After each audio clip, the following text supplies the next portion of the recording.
मैं कहूंगा बाबा साहब आंबेडकर। आप सब 2 बार बोलिए, अमर रहे, अमर रहे। बाबा साहब आंबेडकर, बाबा साहब आंबेडकर, बाबा साहब आंबेडकर। हरियाणा के मुख्यमंत्री श्रीमान नायब सिंह सैनी जी, केंद्रीय मंत्रिमंडल के मेरे साथी श्रीमान मुरलीधर मोहोल जी, हरियाणा सरकार के सभी मंत्रीगण, सांसद और विधायकगण और मेरे प्यारे भाई और बहनों, मारे हरियाणा के धाकड़ लोगों ने राम राम। जय जय श्री राम। ठाडे जवान, ठाडे खिलाड़ी और ठाडा भाईचारा, यो से हरियाणा की पहचान।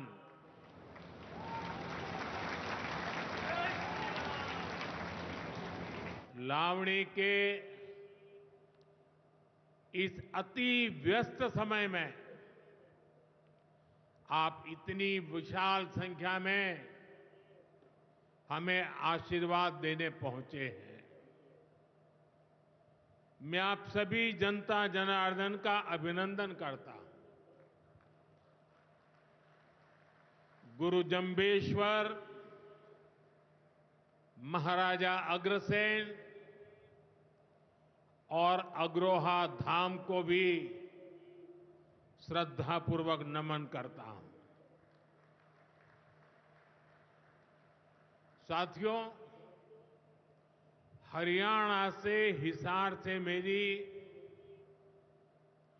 कितनी ही यादें जुड़ी हुई है। जब भारतीय जनता पार्टी ने मुझे हरियाणा की जिम्मेदारी दी थी, तो यहां अनेक साथियों के साथ मैंने लंबे समय तक मिलकर काम किया था। इन सभी साथियों के परिश्रम ने भारतीय जनता पार्टी की हरियाणा में नींव को मजबूत किया है। और आज मुझे ये देखकर गर्व होता है कि भाजपा विकसित हरियाणा, विकसित भारत के लक्ष्य को लेकर पूरी गंभीरता से काम कर रहा है। साथियों, आज का दिन हम सभी के लिए, पूरे देश के लिए और खास करके दलित, पीड़ित, वंचित, शोषित, उन सब के लिए बहुत महत्वपूर्ण दिवस है। उनके जीवन में तो दूसरी दिवाली होती है। आज संविधान निर्माता बाबा साहब आंबेडकर की जयंती है। उनका जीवन, उनका संघर्ष, उनका जीवन संदेश हमारी सरकार की 11 साल की यात्रा का प्रेरणा स्तंभ बना है। हर दिन, हर फैसला, हर नीति बाबा साहब आंबेडकर को समर्पित है। वंचित, पीड़ित, शोषित, गरीब, आदिवासी, महिलाएं, इनके जीवन में बदलाव लाना, इनके सपनों को पूरा करना, ये हमारा मकसद है। इसके लिए निरंतर विकास, तेज विकास, और यही भाजपा सरकार का मंत्र है। साथियों, इसी मंत्र पर चलते हुए आज हरियाणा से अयोध्या धाम के लिए फ्लाइट शुरू हुई है। यानी अब श्री कृष्ण जी की पावन भूमि हरियाणा प्रभु राम की नगरी से सीधे जुड़ गई है।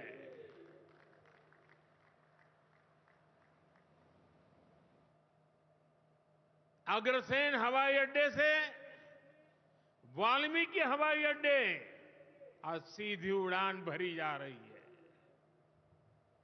बहुत जल्द यहां से दूसरे शहरों के लिए भी उड़ानें शुरू होगी। आज हिसार एयरपोर्ट की नई टर्मिनल बिल्डिंग का शिलान्यास भी हुआ है। ये शुरुआत हरियाणा की आकांक्षाओं को एक नई ऊंचाई पर पहुंचाने की उड़ान है। मैं हरियाणा के लोगों को इस नई शुरुआत के लिए ढेर सारी बधाई देता हूं। साथियों, मेरा आपसे वादा रहा है, हवाई चप्पल पहनने वाला भी हवाई जहाज में उड़ेगा।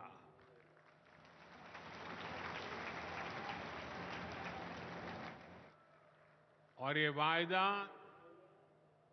हम देश में चारों तरफ पूरा होता देख रहे हैं।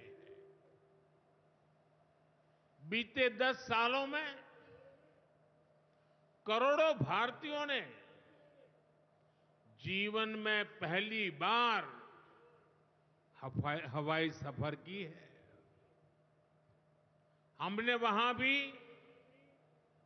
नए एयरपोर्ट बनाए, जहां कभी अच्छे रेलवे स्टेशन तक नहीं थे। 2014 से पहले देश में 74 एयरपोर्ट थे। सोचिए, 70 साल में 74। आज देश में एयरपोर्ट की संख्या 150 के पार हो गई है।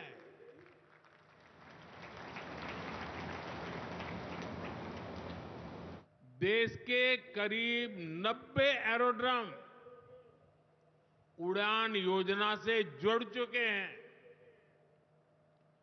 600 से अधिक रूट पर उड़ान योजना के तहत हवाई सेवा चल रही है। इनमें बहुत कम पैसों में लोग हवाई यात्रा कर रहे हैं। और इसलिए आज हर साल हवाई यात्रा करने वालों का नया रिकॉर्ड बन रहा है। हमारी एयरलाइन कंपनियों ने भी रिकॉर्ड संख्या में 2000 नए जहाजों का, हवाई जहाजों का ऑर्डर दिया है। और जितने नए जहाज आएंगे, उतनी ही ज्यादा नौकरियां पायलट के रूप में हो, एयर होस्टेस के रूप में हो, सैकड़ों नई सेवाएं भी होती है एक जगह हवाई जहाज चलता है तब। ग्राउंड स्टाफ होता है, न जाने कितने काम होते हैं। ऐसी अनेक सेवाओं के लिए नौजवानों को रोजगार के अवसर मिलेंगे। इतना ही नहीं, हवाई जहाज के मेंटेनेंस से जुड़ा एक बड़ा सेक्टर भी अनगिनत रोजगार बनाएगा। हिसार का ये एयरपोर्ट भी हरियाणा के नौजवानों के सपनों को नई ऊंचाई देगा। साथियों, हमारी सरकार एक तरफ कनेक्टिविटी पर बल दे रही है, दूसरी तरफ गरीब कल्याण और सामाजिक न्याय भी सुनिश्चित कर रही है। और यही तो बाबा साहब आंबेडकर का सपना था। हमारे संविधान निर्माताओं की यही आकांक्षा थी। देश के लिए मरने मिटने वालों का भी यही सपना था। लेकिन हमें ये कभी भूलना नहीं है कि कांग्रेस ने बाबा साहब आंबेडकर के साथ क्या किया। जब तक बाबा साहब जीवित थे, कांग्रेस ने उन्हें अपमानित किया। दो बार उन्हें चुनाव हरवाया। कांग्रेस की पूरी सरकार उनको उखाड़ फेंकने में लगी थी। उनको सिस्टम से बाहर रखने की साजिश की गई। जब बाबा साहब हमारे बीच नहीं रहे तो कांग्रेस ने उनकी याद तक मिटाने की कोशिश की। कांग्रेस ने बाबा साहब के विचारों को भी हमेशा के लिए खत्म कर देना चाहा।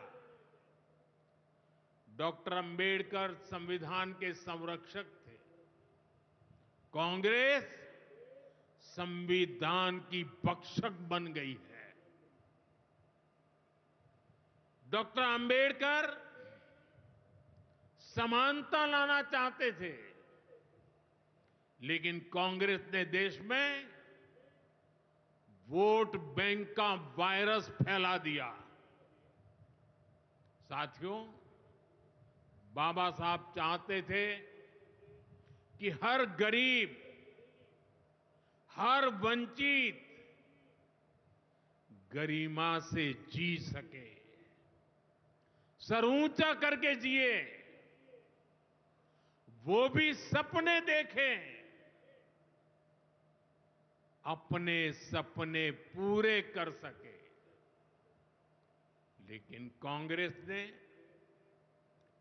एससी, एसटी, ओबीसी को सेकंड क्लास सिटीजन बना दिया। कांग्रेस के लंबे शासनकाल में कांग्रेस के नेताओं के घर में स्विमिंग पूल तक पानी पहुंच गया, लेकिन गांव में नल से जल नहीं पहुंचा। आजादी के 70 साल बाद भी गांवों में सिर्फ 16% घरों में नल से जल आता था। सोचिए, 100 घर में से 16 घर में। इससे सबसे ज्यादा प्रभावित कौन थे? इससे एससी, एसटी, ओबीसी सबसे ज्यादा प्रभावित थे। अरे उनकी इतनी ही चिंता थी आज जो गली गली में जाके भाषण झाड़ रहे हैं, अरे कम से कम मेरे एससी, एसटी, ओबीसी भाइयों के घर तक अरे पानी तो पहुंचा देते। हमारी सरकार ने 6-7 साल में 12 करोड़ से ज्यादा ग्रामीण घरों में नल कनेक्शन दिए हैं। आज गांव के 80% घरों में, यानी पहले 100 में से 16, आज 100 में से 80 घरों में नल से जल आता है। और बाबा साहब का आशीर्वाद है, हम हर घर तक नल से जल पहुंचाएंगे। शौचालय के अभाव में भी सबसे बुरी स्थिति एससी, एसटी, ओबीसी समाज की ही थी। हमारी सरकार ने 11 करोड़ से ज्यादा शौचालय बनवाकर वंचितों को गरिमा का जीवन दिया है। साथियों, कांग्रेस के जमाने में एससी, एसटी, ओबीसी के लिए बैंक का दरवाजा तक नहीं खुलता था। बीमा, लोन, मदद, ये सारी बातें सब सपना था। लेकिन अब जनधन खातों के सबसे बड़े लाभार्थी मेरे एससी, एसटी, ओबीसी के भाई बहन हैं। हमारे एससी, एसटी, ओबीसी भाई बहन आज गर्व से जेब में से रुपए कार्ड निकाल करके दिखाते हैं। जो अमीरों के जेब में कभी रुपए कार्ड हुआ करते थे, वो रुपए कार्ड आज मेरा गरीब दिखा रहा है। साथियों, कांग्रेस ने हमारे पवित्र संविधान को सत्ता हासिल करने का एक हथियार बना दिया। जब जब कांग्रेस को सत्ता का संकट दिखा, उन्होंने संविधान को कुचल दिया। कांग्रेस ने आपातकाल में संविधान की स्पिरिट को कुचला, ताकि जैसे तैसे सत्ता बनी रहे। संविधान की भावना है कि सबके लिए एक जैसी नागरिक संहिता हो, जिसे मैं कहता हूं सेक्युलर सिविल कोड। लेकिन कांग्रेस ने इसे कभी लागू नहीं किया। उत्तराखंड में भाजपा सरकार आने के बाद सेक्युलर सिविल कोड, समान नागरिकता संहिता, ये लागू हुई। डंकी की चोट पर लागू हुई। और देश का दुर्भाग्य देखिए, संविधान को जेब में लेकर के बैठे हुए लोग, संविधान पर बैठ गए हुए लोग, ये कांग्रेस के लोग उसका भी विरोध कर रहे हैं। साथियों, हमारे संविधान ने एससी, एसटी, ओबीसी के लिए आरक्षण का प्रावधान किया, लेकिन कांग्रेस ने उनको आरक्षण पहुंचा कि नहीं पहुंचा, उनके बच्चों को शिक्षा के लिए सुविधाएं प्रारंभ मिलना शुरू हुआ कि नहीं हुआ? एससी, एसटी, ओबीसी के कोई व्यक्ति अधिकार से वंचित तो नहीं रह गए हैं, उसकी कभी परवाह नहीं की। लेकिन राजनीतिक खेल खेलने के लिए कांग्रेस ने बाबा साहब आंबेडकर ने जो सपना देखा था, सामाजिक न्याय के लिए संविधान में जो व्यवस्था की थी, उसको भी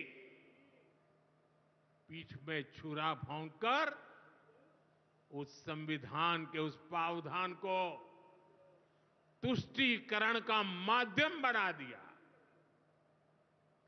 अभी आपने भी समाचारों में सुना होगा, कर्नाटका की कांग्रेस सरकार ने टेंडर में भी अब एससी, एसटी, ओबीसी के अधिकार छीन करके धर्म के आधार पर आरक्षण दे दिया,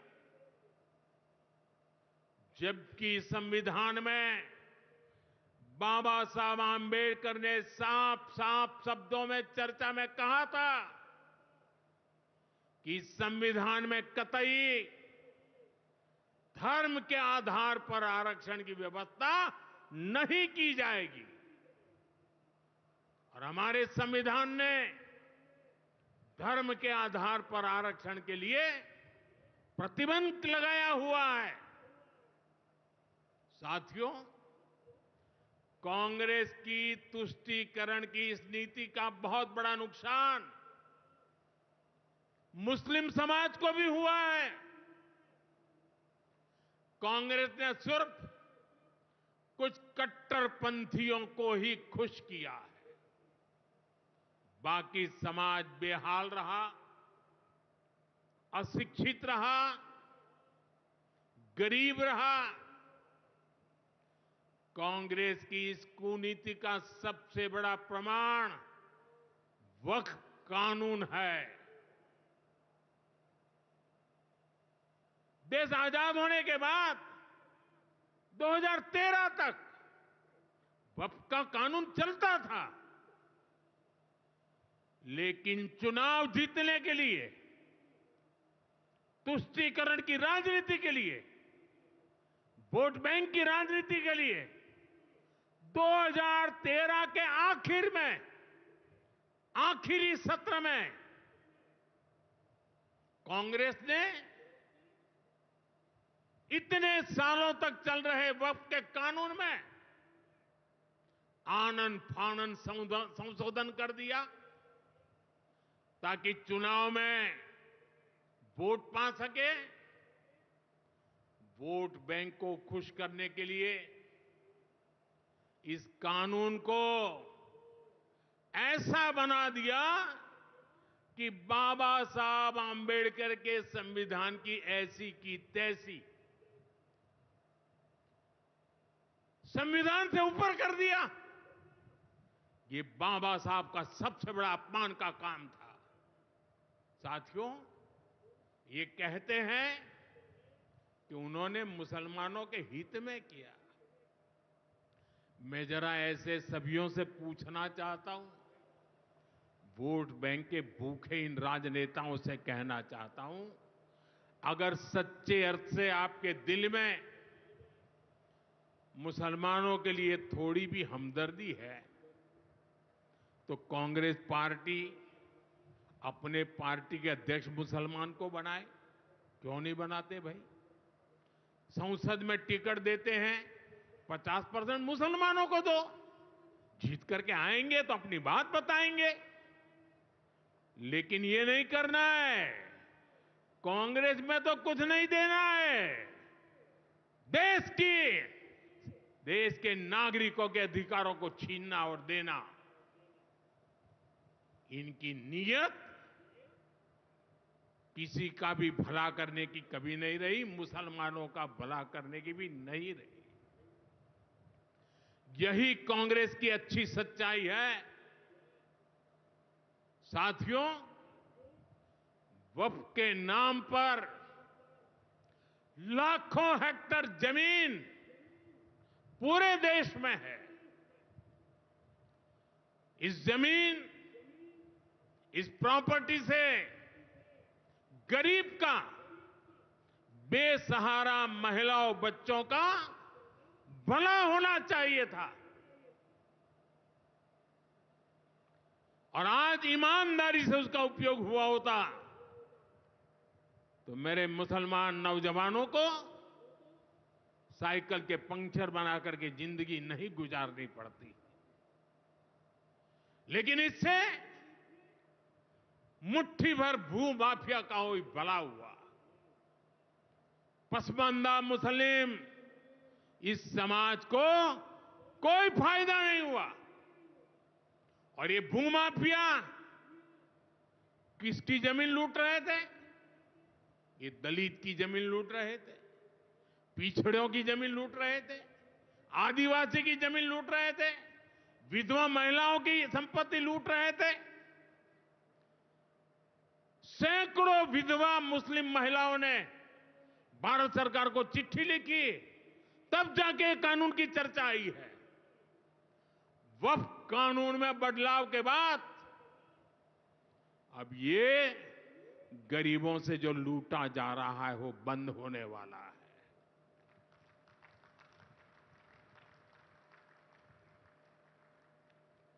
और सबसे बड़ी बात, हमने एक बहुत बड़ा जिम्मेदारीपूर्ण महत्वपूर्ण काम किया है। हमने इस वक्फ कानून में एक और प्रावधान किया है। अब नए कानून के तहत, वक्फ के कानून के तहत किसी भी आदिवासी की जमीन को हिंदुस्तान के किसी भी कोने में आदिवासी की जमीन को, उसके घर को, उसकी संपत्ति को ये वक्फ बोर्ड हाथ भी नहीं लगा पाएगा।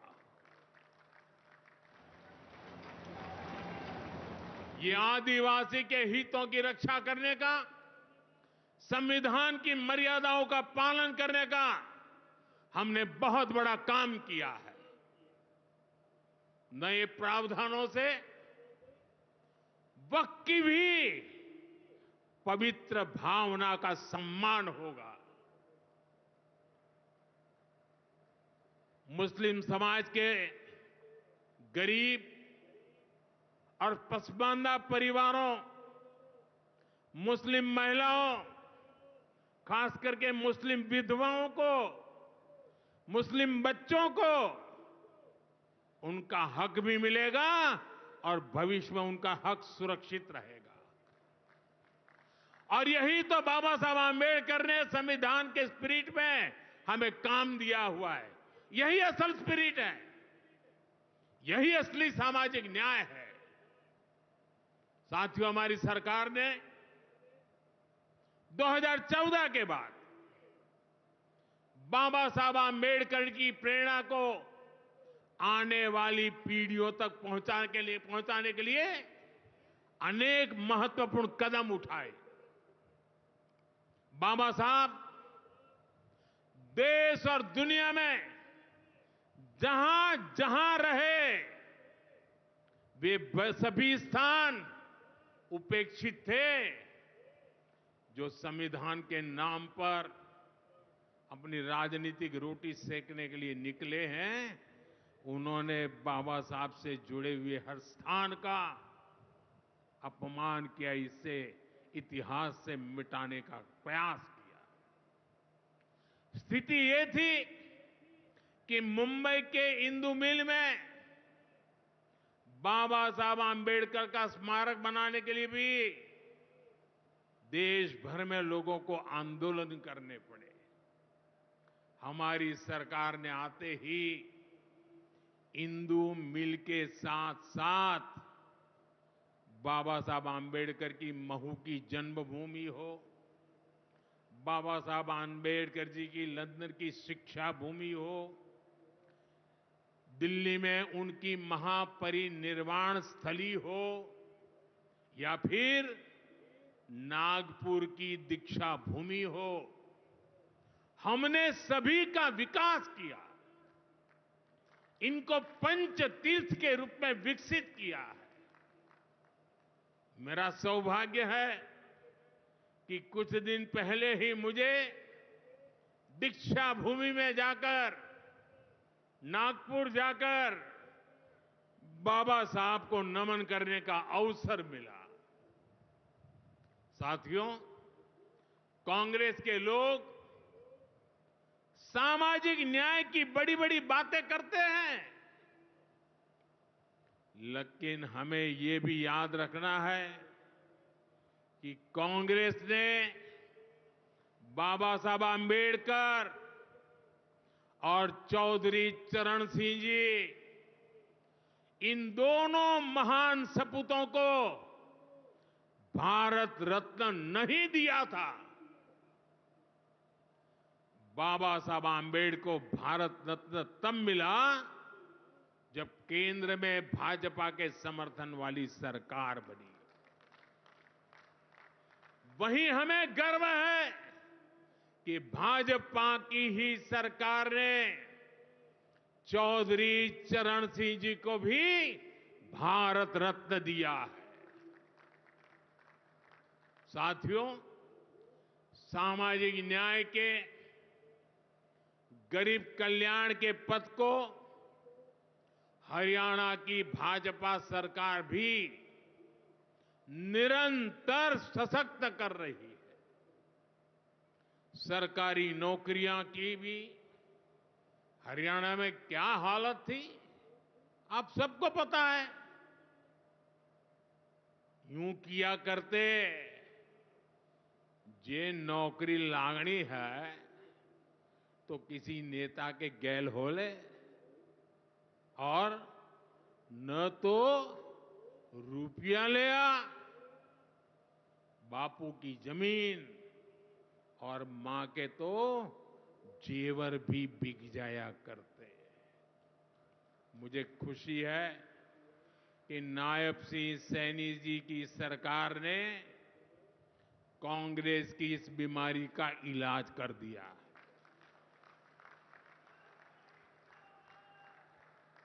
बिना खर्ची, बिना पर्ची के नौकरियां देने का जो ट्रैक रिकॉर्ड हरियाणा का है, वो अद्भुत है।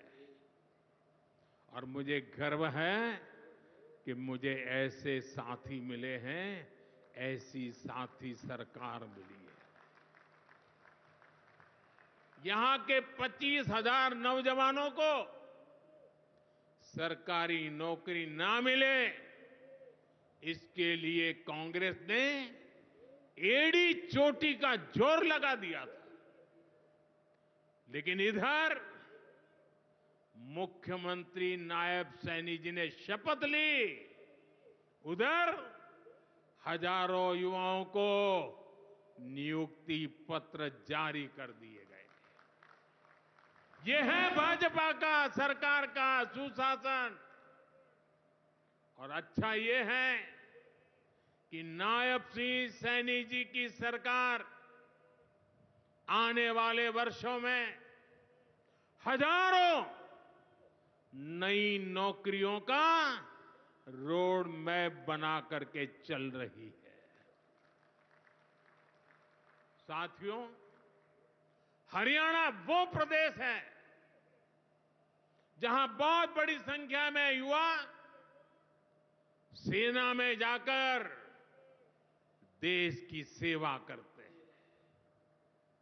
कांग्रेस ने तो वन रैंक वन पेंशन को लेकर भी दशकों तक धोखा ही दिया। ये हमारी सरकार है जिसने वन रैंक वन पेंशन योजना लागू की। अब तक हरियाणा के पूर्व फौजियों को भी ओआरओपी के वन रैंक वन पेंशन के 13,500 करोड़ रुपए, 13,500 करोड़ रुपए दिए जा चुके हैं। आपको याद होगा, इसी योजना पर झूठ बोलते हुए कांग्रेस सरकार ने पूरे देश के फौजियों के लिए सिर्फ 500 करोड़ रुपए का प्रावधान किया था। अब आप सोचिए, अकेले हरियाणा में 13,500 करोड़, और कहां 500 करोड़, कैसी आंख में धूल डालने की प्रवृत्ति थी। कांग्रेस किसी की सगी नहीं है, वो सिर्फ सत्ता की सगी है। वो ना दलितों की सगी है, न पिछड़ों की सगी है, न मेरे देश की माता बहन बेटियों की सगी है, और न ही वो मेरे फौजियों की सगी है। साथियों, मुझे पूरा विश्वास है कि हरियाणा विकसित भारत के संकल्प को मजबूती देगा। खेल हो या फिर खेत, हरियाणा की मिट्टी की खुशबू दुनिया भर में महक बिखेरती रहेगी। मुझे हरियाणा के अपने बेटे बेटियों पर बहुत भरोसा है। ये नया एयरपोर्ट, ये नई उड़ान हरियाणा के सपनों को पूरा करने की प्रेरणा बने, और इतनी विशाल संख्या में आप आशीर्वाद देने आए, ये मेरा सौभाग्य है। मैं आपको सर झुका करके नमन करता हूं, और अनेक सफलताओं के लिए अनेक अनेक शुभकामनाएं देता हूं, बहुत बहुत बधाई देता हूं। मेरे साथ बोलिए, भारत माता की, भारत माता की, भारत माता की। बहुत बहुत धन्यवाद।